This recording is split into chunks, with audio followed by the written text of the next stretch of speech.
You ever walk into a room and just know you're about to see something wild? That was the energy in the air the day the city's brand new skyscraper opened, yeah.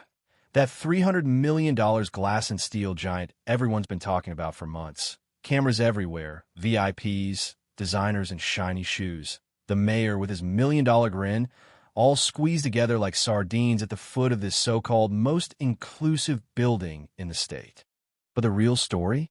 It started when a 12-year-old girl in a wheelchair rolled right up to the microphone and made the chief architect, a guy who probably polishes his own reflection every night, laugh in her face. I'm not kidding. It was the kind of moment that snaps the air in half and makes everybody sit up straighter. Now, let me back up. His second name was Maya. And trust me, this kid didn't come to play. Living with muscular dystrophy since she was 6, Maya's wheelchair was practically another limb. Not that she let it slow her down. If anything, it made her see things sharper than anyone else. Ramps that look fine but feel like mountains, doorways that you can only get through if you're a gymnast, accessible bathrooms you need a secret code to open. Maya's mom, Denise, is a city planner, one of those folks who fights every day for spaces that work for everyone. But honestly, sometimes it felt like she was shouting into the wind. Still, Denise always brought Maya to public meetings, not just because it was easier, but because, well, Maya noticed what the grown-ups missed. So when that big invitation landed for the tower's grand opening, a shiny event with TV trucks and local celebrities, all hyped up about universal design, Denise and Maya went, but you could tell they were bracing for disappointment. The building looked amazing, sure, with glass that caught the morning sun and these eco-thingamajigs on every floor. But Maya? She was quiet. Not shy, just focused. While everyone clapped for speeches, her eyes were scanning door handles, checking the pitch of every slope, counting the seconds the automatic doors took to close. She's like that, always clocking the little things. The speeches dragged on, and then, finally, it was Q&A time. Maya, who'd been politely ignored all morning, raised her hand. You could feel the tension, like even the moderator was hoping she'd put it down. But she didn't. After a little nudge from Denise and a silence that stretched way too long, the mic came her way. This space wasn't made for people like me. That's all she said at first. The crowd shifted. Someone coughed. And then, as if on cue, the architect Langston, big deal in the design world, famous for buildings and his ego, actually laughed. That's a creative observation, he said, all condescension and cologne. The audience did that polite, nervous laugh people do when they don't know whose side to be on. But Maya, cool as you please, started listing off everything she'd seen: no tactile signs at the elevators, a ramp that floods in the rain, a so-called accessible bathroom you'd need arms like a weightlifter to reach the button for, an emergency exit too narrow for a wheelchair, handrails that turned slippery in a drizzle. Every time she spoke, Langston's grin faded another inch. The room got quieter. People were checking their phones, flipping through notes, glancing at the exits. Even the planning committee looked rattled. Langston tried to shut her down, talking about how no building could be perfect, how it was designed for general use, blah, blah, blah. But then Denise stood up, you could hear the steel in her voice, and said, "My daughter isn't nitpicking. She's surviving." You could feel a shift right then, like maybe this whole ceremony was about to go sideways. But Maya wasn't done. She asked, "If the fire alarm goes off and I'm on the 14th floor, what do I do? Your evacuation platform has no straps. The door won't open automatically. The backup generator's behind a stairwell." You ever watch a room realize, all at once, that the experts might have missed something big? It was like that.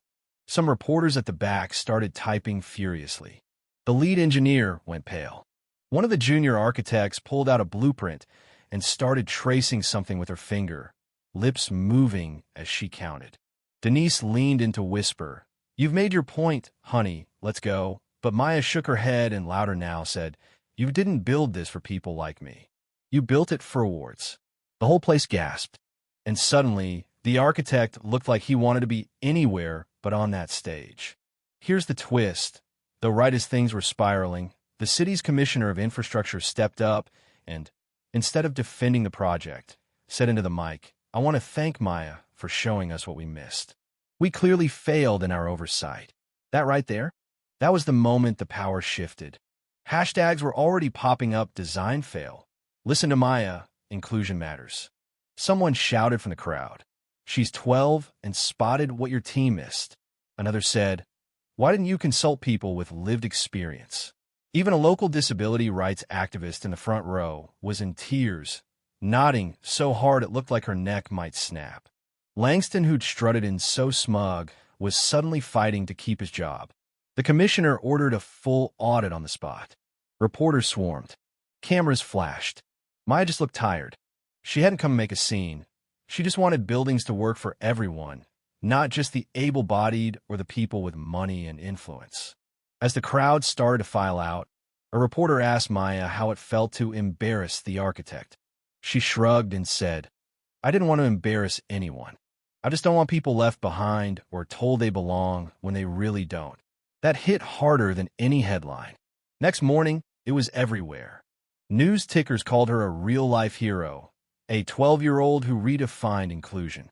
Langston, to his credit, owned up, released a statement, apologized, promised to take a course in inclusive design. The city announced a new policy.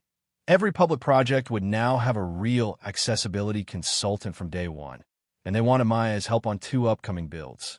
The National Association of Accessibility Advocates even sent her an invite to speak at their youth summit.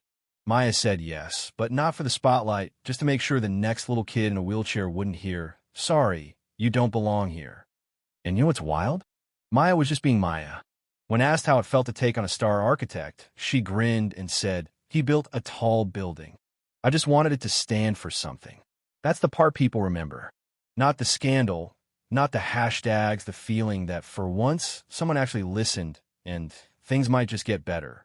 So now I gotta ask, who do you think was really right in this story, the expert or the kid who lives with these problems every single day?